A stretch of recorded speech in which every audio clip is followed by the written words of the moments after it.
Hello, my friends. How are we doing this Wednesday? Welcome back to another Coffee in the Card with Barb, live on Facebook, recorded on YouTube. I am very, very excited about the card that we're doing today. Let's just say real talk here. This might be the easiest card that I've ever made, but I still think it looks so elegant and it looks like I spent hours on it and I really didn't. And those are my favorite kind of cards. I don't know about you guys, but we're talking minimal supplies, just enough wow to make someone feel really special. And the secret is the layout. Now, I'm not calling it a sketch as much as I'm calling it a layout. And it's one of my personal go-tos. It's clean, it's classy, and it lets your pretty paper do all the work for you. And it's perfect for when you have scraps of pretty paper that you're not quite sure what to do with. So today I'm going to show you how easy it is to create. But first, let me make sure that I am live on Facebook. There we go. So this is the stamp set that we are, it's actually a stamp set in dies. It's a bundle that we're using today. It is in the annual catalog. It's called Beautiful Motifs. I love, love, love this stamp set. And it actually has coordinating designer series paper with it, which I'm using today too. I want to show you the dies because the dies are different than what you would think. These 3 dies do not actually cut anything out. They make an impression on your paper. And I am in love with these dies because I just think that they are so elegant. Look how pretty these are. I think I did a card. Haven't I already done a card that shows how these make an impression? I'm pretty sure I did. And that if not, there's definitely ones on my blog. And then these 2 cut out the actual flowers. And I'm using this one today. So this is one of those bundles that I wasn't sure how much use I would get out of it, but holy cow, I have gotten a ton of use out of these. So let's get started stamping because that's the fun part, right? Okay, so what I have here is I have a half a sheet of basic beige cardstock. I know it's kind of hard to tell with the colors, but this is just a half a sheet of basic beige cardstock. And remember, I have all the dimensions for you in the tutorial. So make sure you do hashtag coffee12. And then I have 3 pieces, 3 squares. Oh my gosh, you guys, isn't this paper gorgeous? This is the beautiful gallery designer paper that is made to coordinate with the Beautiful Motifs suite. Although obviously you can use it with anything. Now I put in the instructions. I'm going to show you this side and move it up. This is a 1.5 inch square that I did cut out with the stylish shapes, but on this paper, you can't even tell. You can just cut 1.5 inch squares and you will be good to go. So you don't need the stylish shape dies. And then here is the die cut I did.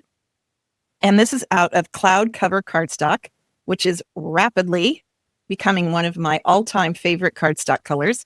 I used to love soft sky. Does anybody remember that color?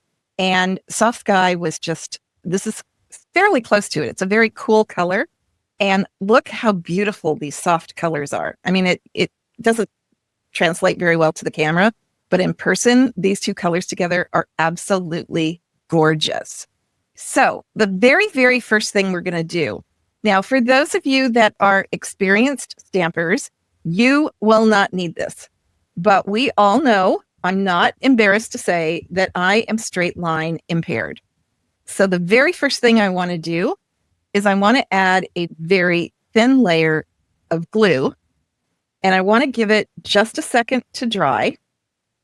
The reason I want to try to have it dry a little bit is so that it will become removable. As long as your glue is super, super thin and it's dry, you'll be able to make it tacky and then not permanent. I'm going to go ahead and stamp my sentiment, which is You've Been on My Mind, and I'm using Pretty Peacock ink. And I'm using that ink because it blends with the paper some more. So I just want to make sure, I should have re-inked my ink pad. This puppy is a little dry. We'll see how I do. Okay, and I'm just going to line up one of the papers right here so I have a basic idea. Oh boy, that ink pad is really dry. And I'm just going to stamp that right here. Whew. I was worried I wouldn't get a good inking on that. Okay, so like I said, if I was not doing this on camera and if we didn't have a time frame, I would let that glue dry even more. But what I'm going to do is I'm going to try to just line these up so I know that I'll have them where I want them. And there is a little bit of, I wouldn't say there's a pattern on this paper, but there is a little bit. See how close these are?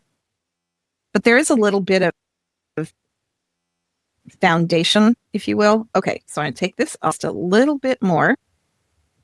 And I want about 1/4 of an inch on this side because I only cut these 1.5 inches so that it could go on this 4 by, actually, I think this is 3 3/4 by 5, to be honest. Okay, so let's put that there. And then let's put this here. Now, if you are an experienced stamper, like most of you on this video, you're not going to need to do this because you're going to be able to place it like boom. You're going to be good. But I am not. So let me go ahead and I am going to now add my Stampin' Dimensionals. I am a super experienced stamper, 30 years now, but I am not very good at lining things up. I'm actually worse than I used to be. I don't know what the deal is on that, but okay, so I'm just going to remove the backing on the Stampin' Dimensionals. I am just going to line that up with the top and the bottom. I think by adding Stamping Dimensionals to this, it just adds more visual interest by giving it that depth. That one doesn't want to come off. Okay. And I know it's like watching paint dry to watch me use the Stampin' Dimensionals, so thanks for hanging in there with me. I will say that I went to an absolutely gorgeous wedding this weekend. One of my really good friends, Joy Conley, who I have known since she became a demonstrator when she was fresh out of college. Both of my girls were still in diapers, and she finally met the love of her life. Oh my gosh, I cried through the whole wedding. It was absolutely gorgeous. They are now honeymooning in Hawaii, and I'm sure they are having the time of their lives.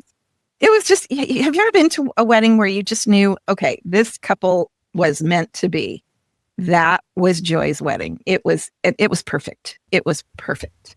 The girls and I went because obviously they've known Joy for, I'm trying to think, Katie is, okay, so they've known Joy for 28, 29 years. Think about that, friends. We've been Stampin' Up buddies for that long. Isn't that amazing?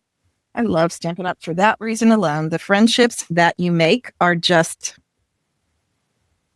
like with all of you guys. I mean, I may not have never met you, but I feel like we're friends. The COVID after effect, right? All right. Sorry about having to watch all of these, but I want to show you, it's pretty easy. I mean, this is not hard to do, right? You can make this card in a hurry. And the thing I love about it is you can use scraps of paper, just cut it into squares, and you probably could do other kinds of things too. Okay, everybody cross your fingers for me that I put this on straight the first time. Yes, this is definitely 3 3/4 by 5. Okay, there we go. Again, super duper easy. Now, because this die cut is so intricate, what I'm going to do is I'm going to bring out one of my favorite tools that I have.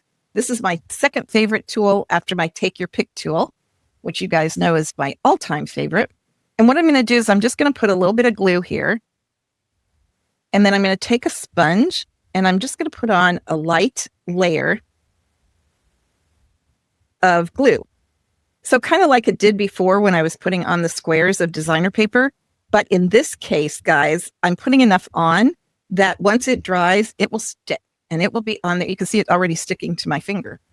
And then what I'm going to do is I'm just going to line this up. And I got to figure out where I want it. I think I'm going to put it right here. It's such a light color that it blends into the card because the paper is so intricate. I almost thought about doing it the opposite way, doing the paper in cloud cover and doing this in this paper, but I really like the soft subtle. Now you can see, I will tell you, if I was doing this not on camera, I would have stamped this at the end. Excuse me, because it actually needs to be down a little bit more, but that's okay. Anybody getting this card hopefully will not nitpick where the sentiment should have been, right? So what do you guys think? There we go. There we go, guys. Woo! I made it through with the camera in the right direction. I am so proud of myself. So what did you think of the card, guys? Did you like the softness of it? If you didn't, here is the really good news. I'm turning my chat back on. The really good news is that you could do this in any color with any designer paper. And you know what? If you took the 3 3/4 by 5 matte that I did and maybe embossed it in holly leaves or snowflakes. We might, not saying we do, we might have some new embossing folders coming out in the September through December holiday catalog, which will be premiering in September. We might have some embossing folders that would look perfect. And then so you take the paper you want, and it's only using, if you figure it's 1.5, 4.5, 1.5 by 4.5, and then you chop that into 3 1.5 by 1.5 squares, you could use some really pretty specialty paper, maybe something that has gold foiling or champagne foiling, and use that, and then do your emboss the one mat, and then stamp your sentiment on it, your Merry Christmas on it. Wouldn't that be a quick and easy Christmas card? But it would not look quick and easy because the paper's doing all the heavy lifting for you. I'm going to try that. I'm excited. So there you go, my friends. Let me see. I think I have some things I have to tell you. Yes. Okay. Today, tomorrow, today's what, Wednesday? Today, tomorrow, and Friday is free shipping on all orders over $75. I personally am stocking up on cardstock. I'm stocking up on some ink refills. I'm stocking up on all those things that I don't want to have to pay shipping for. And I can definitely do $75 just in cardstock without any problem. I don't know about you guys. And one thing to keep in mind is, let's say that you've got $30 in Stampin' rewards and you want to put in a $75 order to hit that free shipping mark. I want to let you know, if you use those $30 in free rewards, that will bring you down to 30 by 75, $45. I can do math, $45. So you would not get free shipping at that point. So make sure that if you are using any rewards, you're above that $75 threshold, and then the free rewards bring you down to the $75. Okay. I just want to make sure that everybody knew that. I am loving the new Stampin' Rewards program. I hope you guys are too. I just had somebody yesterday, she saved half on her order, which is so sad because it was actually this weekend. We don't know when free shipping is coming. So I wish I could have told her don't order, but I didn't know either. So that, it's just luck of the draw. And if you are a demonstrator, I know most of you on this video are not, but one of the perks of being a demonstrator is that we get to see all the new stuff in advance. And on August 5th, we get to see the new September online exclusive products, which do have Christmas sets in it. And we also get to see the new holiday catalog. So for those of you that aren't demonstrators, September is going to be a big month for you guys, because I am going to be putting a ton of stuff on my blog and probably here on Facebook as well. I can't wait. I'm really excited to see. Christmas is fun, right? It's just fun to make Christmas cards. So I think that's it, my friends. Thank you so much for joining me for today's live or replay, especially if you're watching this on YouTube. If you have any questions, let me know in the comments below. If you are looking for the tutorial for this super easy card, you can just add it to your inventory of tutorials. Make sure if you're on Facebook, you comment #coffee12. And if you're on YouTube, the link is below. Okay, my friends, have a great rest of your week. I love the lives because I actually get to chat with you. Kathy Turner, please be safe on the east side. Take care of your lungs with all that smoke. I think you're in Vancouver right now, so I know you're okay. And you're welcome, Patty. You're one of those that I wish I had known that there was going to be free shipping. So it's always just luck of the draw, right? I know. So anyway, my friends, good chatting with you. I will be back on Sunday with a very interesting Step It Up stamping. And I think some of you will enjoy it, and some of you, I don't know that you will. So how's that for a kick-in lead? So I'll talk to you guys all later. Have a great rest of your week and enjoy your rest of your day today. Talk to you later. Bye.